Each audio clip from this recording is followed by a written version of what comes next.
Hi everyone and welcome to this new tutorial. For today's tutorial I'm going to be showing you how to draw realistic looking horse fur in coloured pencil.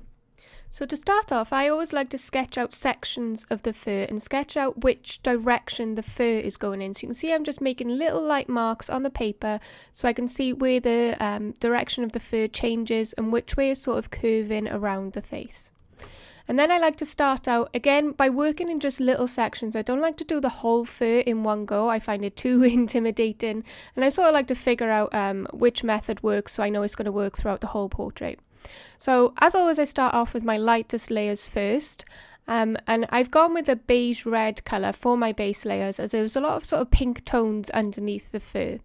And then I've gone in with my mid-tones, and that's the bistre. And you can see I'm using very, very little tiny strokes to get the texture of the fur. Now, what we want to make sure is that we're using the strokes the same size as the fur in the reference photo. We don't want to cover the whole area in one long stroke, because then that's going to make the horse look like it's got very long fur. Whereas in this reference, Cookie has very short fur. So we're using short little strokes, and we're making sure that they overlap each other as well to get a really realistic look. They're not all uniformed in one exact direction. They're sort of overlapping a little and looking a little messy, but that's horse fur for you. So now I'm going in with a Van Dyke brown, and I'm just starting to darken up my values, and as I go to my darker pencils, I'm letting some of the lighter layers show through, so I'm leaving spaces between the lines as well. So this sort of creates the highlights and the shadows in the fur. So now I've finished that one little section in the corner, I'm going to cover the rest of the area with my beige red pencil. And with my base layers, I'm not too fussy about how they look. They're going to be quite messy because we're just working on top. We just wanted a nice base colour underneath to work on top of. So I use the same method that I was doing on the first little section throughout now. So I'm going over with the same colours. And you can see I've swatched the colours on the side so I know exactly which colours I've been using throughout the portrait. So I'm just going over with the bistre, and you can see where I'm following the fur direction now. It's not all going in one direction down the square, it sort of curves around his face. So the reference photo is just from his cheeks and his nose as well. So he's got that little bit of white in the top right corner, and then it goes down around his cheeks. So there's a lot of sort of like fur direction changes where it's going around the structure of his face. So you can see with my pencil marks, you can see the little curves going around as well. So that is crucial for getting the fur looking just right, is making sure you follow the fur direction. So like I did earlier on in the portrait, I marked out just exactly where the fur changes direction and which direction it's curving around in.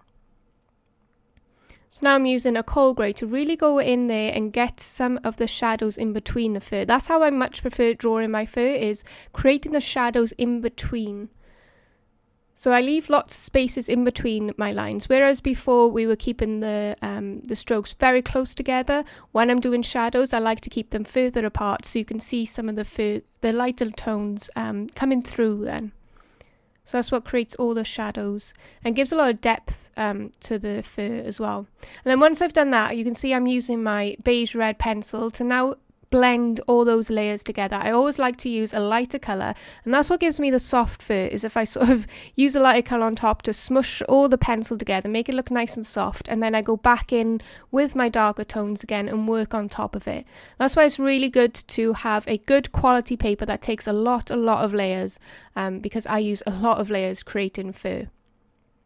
So you can see I'm just going in with some more browns, and I was going in and getting some more shadows in, and now I'm working my way across the rest of the fur again. So I'm going up my layers. So I first started with the beige red and then the bistre, and you can see now I'm flicking my bistre into the white fur. So when I'm drawing white fur overlapping into coloured fur, I like to flick my pencil into the white, which then creates the sort of white coming into the fur.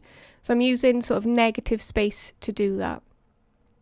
You can see again I'm going around the different curves of his face there and just slowly building up my layers with those strokes. And you can see I'm keeping the strokes relatively the same size, but they're overlapping just a touch. But where the strokes are by the white blaze, they're just a little bit longer. As you can see in the reference photo, they were just a little longer coming over his blaze. And then I'm going in and darkening those shadows underneath. So it is a very lengthy process drawing fur. There's lots of layers and going back and forth and building up. But that's crucial for how you get it looking realistic, and lots of depth so it doesn't look too flat. And I've got lots of red tones in his fur. He's a bay pony, but he's got lots of red and orange, sort of nice autumnal tones in his coat. It's very fun to work on. And in this section of his coat that I'm working on now, he's a lot lighter, as it's coming more towards his muzzle area where he's got a lot lighter fur. So I've used some more burnt ochre rather than some of the darker tones. And when I'm using two sections, when I've done two sections together, I like to blend those two sections together as well, so that it doesn't look like it doesn't look patchy. So I sort of blend the two sections together using the same colours over the top of each other. And I'm going in again, getting some more shadow in between those fur.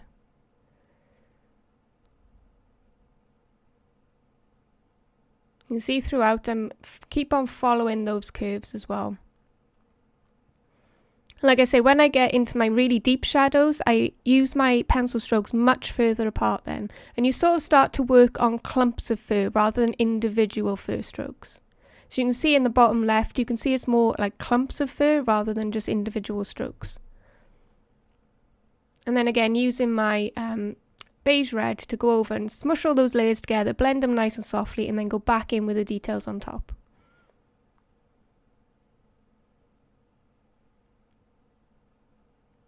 And you can see I haven't used any blacks or anything like that. I like to keep it quite colourful. I find if you use black in the shadows, it's going to just end up looking mucky and not realistic. You get a lot of colour in fur. So you can see now I'm working more on clumps of fur that come down in sort of like triangular points. So you can see there's lots of little triangle points of fur coming down.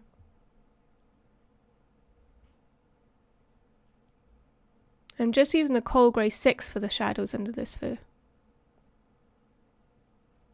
And I'm working on the final section, so again using the same method, I go in with my beige red first, nice and light, and then I also use a bit of ivory in this section because there was a lot more yellow tones than the brown tones compared to the other side of the fur.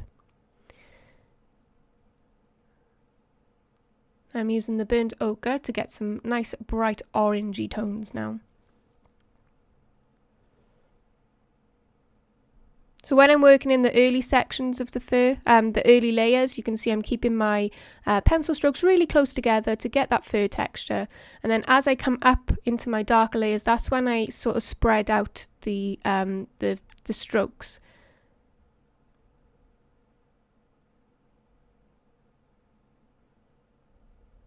So again, following the same direction around his face. And you can see I blend the layers into each other as well. I don't stop and only work on one section. I blend it into the previous section that I've done by just working over the top. And now going in with my really dark tones, and you can see that I'm leaving spaces in between them now. Like I say, with clumps of fur, you get that sort of triangular point, so that's what I'm trying to achieve when I'm putting in my shadows. And they do overlap a little more than the previous layers. So you want to get sort of that, you don't want all the fur aligned in one direction. You want to get it overlapping a little bit.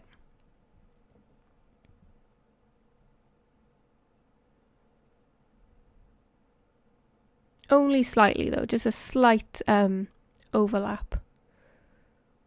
And now going in with the burnt sienna, just to get some more shadow in between the fur. So this is sort of my mid-tone, so you can see they're not really close together, but they're not too far apart. It's sort of in between. I'm just adding some more burnt sienna throughout the fur so it all blends together nicely.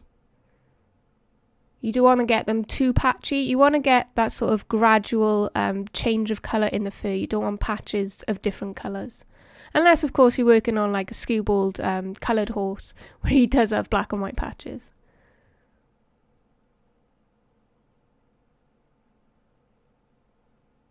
So again, in with my darker tones now, so I'm leaving them further apart. And this is where I'm saying to get that triangular shape of the fur. When it overlaps each other, you get those sort of little triangles coming over the top of each other.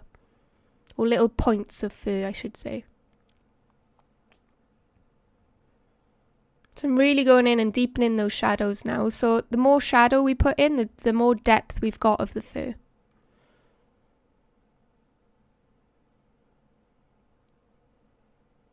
So I'm just going in now and tidying up and making sure everything looks even and blended, and I'm getting lots of shadows in between the fur as well.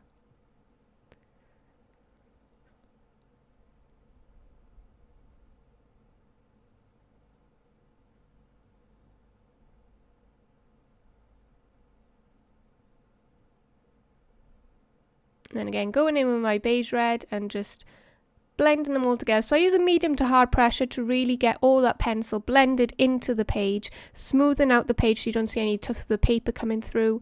And then I go on top again to add in some more detail.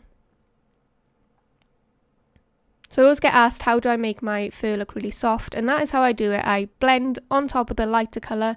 So usually whatever colour I use for my first or second layer, I'll go over the top and really use a medium to hard pressure and blend it all together. I don't use any fur strokes.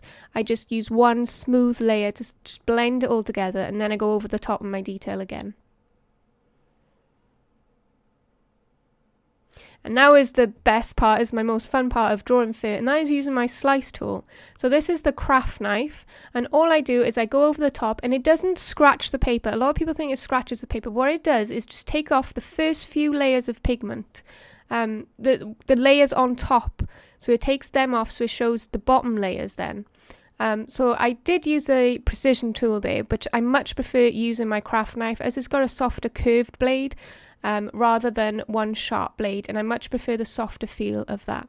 So what I'm doing is I'm going over and I'm picking out some highlights and some of the sort of wispy hairs that are just like not following the rest of the fur. You know, when you get those little bits of fur that just rebel and they're not going the right direction that every bit of all the other fur is going. So it's picking out lots of highlights, lots of wispy bits, and it really, really helps get the depth of the fur and bringing out all those highlights and just the extra tiddly little details.